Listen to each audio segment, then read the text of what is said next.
You ask Tiger to solve. This deals with linear equations with one unknown. The final result is k equals 6. Let's solve it step by step. Simplify the expression. Expand the parentheses. Multiply the coefficients. Simplify the arithmetic. Swap sides.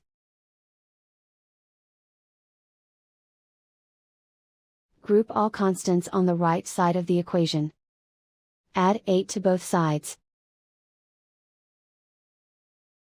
Simplify the arithmetic.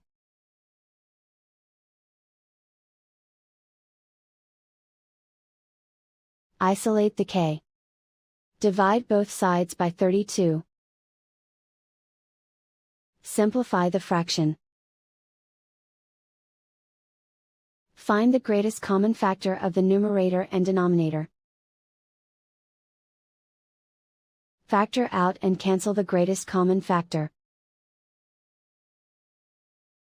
And so the final result is k equals 6.